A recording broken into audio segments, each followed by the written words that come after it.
Assalamualaikum warahmatullahi wabarakatuh. Baiklah teman-teman, selamat berjumpa lagi dengan channel kami yaitu Orbing 178. Pada video kali ini saya akan sedikit bercerita tentang kisah misteri yang pernah saya alami. Kejadian ini sudah lama nih guys, kurang lebih tahun berapa ya, tahun 2010. Waktu itu dalam rangka persiapan sertifikasi guru.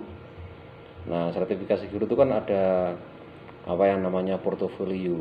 Jadi banyak sekali pekerjaan-pekerjaan yang berupa pengetikan-pengetikan. Dan waktu itu semua pekerjaan portofolio itu saya kerjakan di sekolahan guys.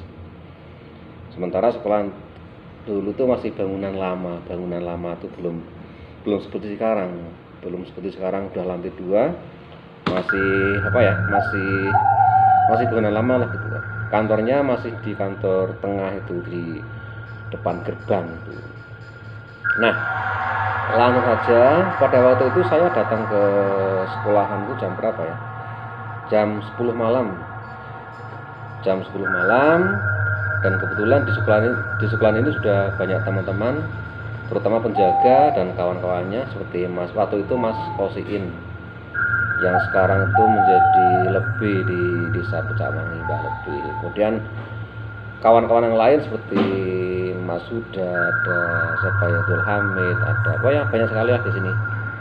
Nah, tapi saya tidak langsung ke ruang TU, saya langsung masuk ke ruang guru, langsung membuka pintu kantor guru, menyalakan pintu dan langsung menyalakan komputer. Mulailah saya mengerjakan portofolio itu atau data-data yang saya kerjakan, dan tidak terasa waktu berjalan terus ya, dari detik demi detik. Akhirnya tak terasa saya tengok jam dinding itu sudah menunjukkan jam berapa ya, jam 12. Jam 12 persis itu. Nah, pada jam 12 itu saya tuh mendengar seolah-olah seperti ada orang yang melempar-lempar batu gitu guys. Kutak gitu. Seperti batu-batu kecil itu dari arah selatan, yang sekarang tangga naik ke lantai 2 tuh. Itu suara-suara gemuruh seperti apa ya? Saya itu dibalang-balang batu yang banyak, dibalang-balang batu kerikil yang banyak. Tapi waktu itu saya tidak menghiraukan. Karena apa? Karena kawan-kawan saya itu sering jahil dengan saya. Saya bersama Mas Kosiin dan lain sebagainya itu kan, saya itu akrab sekali itu, saya saling jahil-jahilan tuh, saling mengerjain tuh. Nah, saya pikir itu mereka yang mengerjain saya tuh, saya biarkan. Saya ngetik terus sambil mengerjakan data-data yang saya sekarang di komputer itu. Nggak terasa jam 12.30 atau setengah satu, ternyata terdengar lagi suara seperti angin lisus itu, angin besar sekali itu, disertai dengan dengan seperti lemparan batu-batu yang lebih besar. Kalau yang di awal itu batu-batu kecil, tapi yang kedua kalinya ini seolah-olah ada batu-batu yang sangat besar sekali, gluduk itu. Nah, naik kelingan merinding sekarang. Ini Mas, saya katanya ditemani sini saya. Naik kelingan takut saya ini. Nah, terus kemudian saya tengok keluar, ternyata kok nggak ada apa-apa. Saya tengok keluar, di halaman itu tidak apa-apa, sepi, tidak ada orang satupun yang di halaman itu. Tapi saya belum berpikir itu hantu atau medhi itu. Saya masih masih menduga bahwa itu kerjaan teman-teman saya yang sering menggoda saya itu, yang sering jahil sama saya itu. Saya masih pikiran kayak gitu. Terus akhirnya saya masih melanjutkan ngetik itu, mengerjakan data-data itu. Nggak terasa lewatlah waktu sampai jam berapa ya, sampai jam 1 tepat.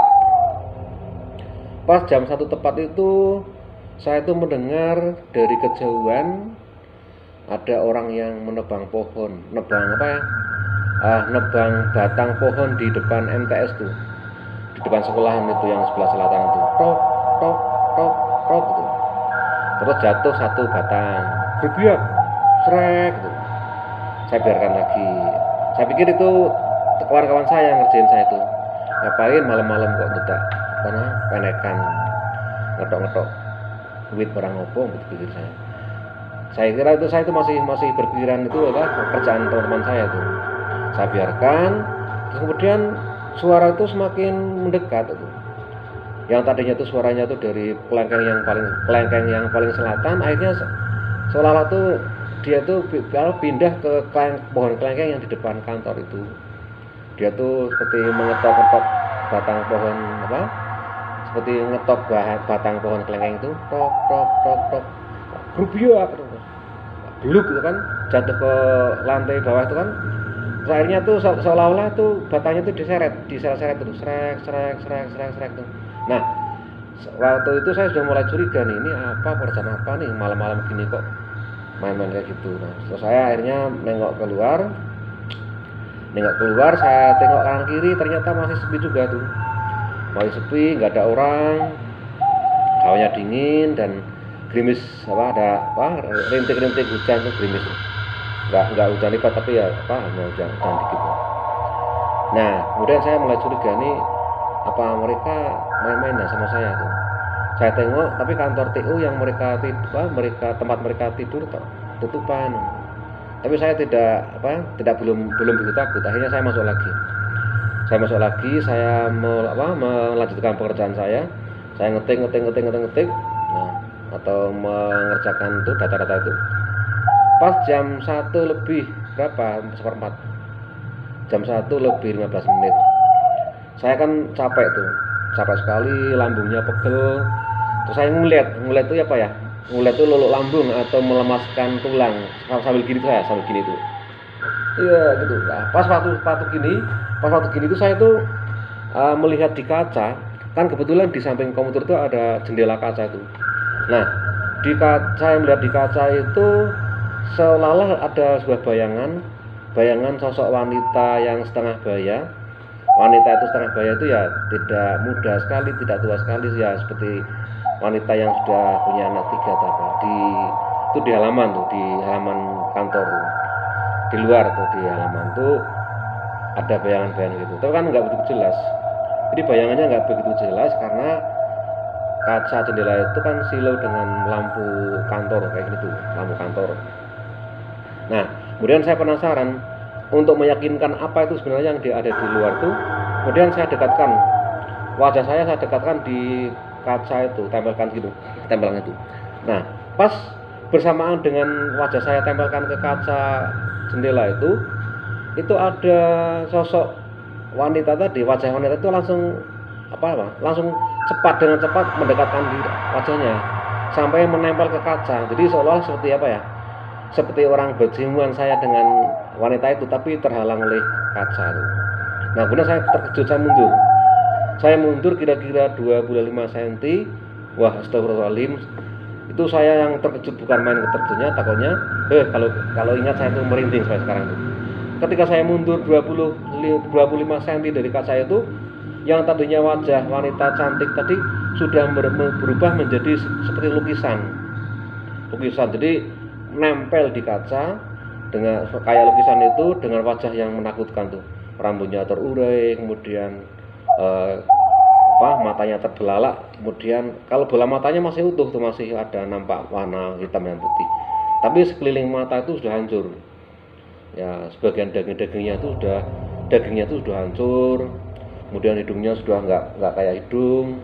Kemudian mulutnya sudah juga hanya kelihatan giginya saja itu.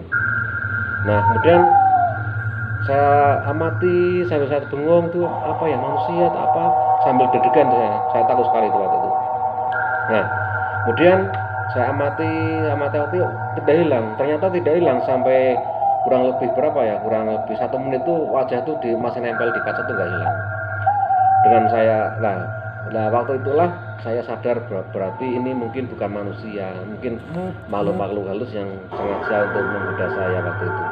Nah, dengan rasa takut, saya akhirnya dengan membaca doa-doa, membaca ayat suci, membaca ayat kursi, membaca sholawat dan sebagainya, Kemudian saya langsung memalingkan muka saya dari kaca itu, dan saya menuju ke bangku kursi panjang atau ruang tamu yang kebetulan waktu itu kan ada satu set meja kursi tamu itu. Kemudian saya tidur di situ, kemudian saya palingkan wajah saya dari kaca itu, kemudian saya tidur mujur ngetan atau kepala saya itu di sebelah timur di bangku itu, karena saya takut tidak berani melihat itu. Dan pintu juga masih terbuka, nggak saya kunci karena takutnya saya nggak berani beranjak dari tempat itu. Dan saya membaca ayat kursi, membaca sholawat, membaca istighfar sambil rasa takut. Dan saya berharap ya Gusti, mudah-mudahan cepat pagi gitu ya. Nah ternyata sampai pagi saya itu nggak berani menoleh ke pintu itu, saya takut. Kemudian setelah terdengar suara azan subuh, mulai sayup-sayup terdengar dari musola, dari masjid itu terdengar azan. Saya sudah mulai memberanikan diri, bangun dari tidur. Saya menghadap ke timur, ke arah kaca itu sudah nggak ada apa-apa lagi. Kemudian saya langsung keluar menuju kantor TU untuk menghampiri kawan-kawan saya yang di sana di kantor TU. Ternyata mereka masih tidur lelap semuanya, masih tidur pulas semuanya. Nah kemudian pada pagi harinya saya tanya sama mereka, ini tadi malam ada gini, gimana? Apa kamu ya? Mungkin ulah kamu nih ya. Ternyata mereka mengelak, tidak mengakui itu. Ternyata tidak mengakui. Memang benar bahwa mereka tuh langsung tidur. Jadi anak-anak tuh kawan-kawan saya di sini itu langsung tidur, datang ke MTS ini langsung tidur. Jadi nggak pergi keluar, tidak pergi keluar ruangan, tidur. Jadi, nah, maka saya baru sadar bahwa ternyata itu kejadian semalam itu kejadian yang misteri atau di luar nalar kita tuh. Nah, itu kayak gitu sama ceritanya. Nah, mungkin Pak Mas punya cerita sendiri di sini, pernah lihat apa gitu kan, suara-suara apa gitu. Jadi waktu itu benar, memang saya itu pernah melihat yang namanya wajah-wajah misteri, suara-suara misteri itu memang benar-benar ada. Jadi intinya kita ya harus percaya terhadap hal-hal yang seperti itu, hal-hal yang gaib itu kita percaya, karena itu sama-sama makhluk ciptaan Allah gitu. Jadi kan ada makhluk yang kasat mata dan ada makhluk yang tidak kasat mata. Nah, mungkin di kanan kiri kita juga ada makhluk gitu kan. Cuma kita kan nggak tahu. Begitu guys. Nah, ini yang bisa saya sampaikan, bisa saya bisa saya informasikan, saya ceritakan ya, saya ceritakan sekedar untuk pengalaman saya, pengalaman yang tidak saya terlupakan selama hidup saya. Mudah-mudahan ya tidak terulang lagi yang kayak gini tuh. Takut amat ya. Saya kira ini saja. Semoga bisa menghibur buat kalian semuanya video kali ini. Nah, kita akhiri dengan ucapan Assalamualaikum warahmatullahi wabarakatuh. Assalamualaikum warahmatullahi wabarakatuh. Dadah.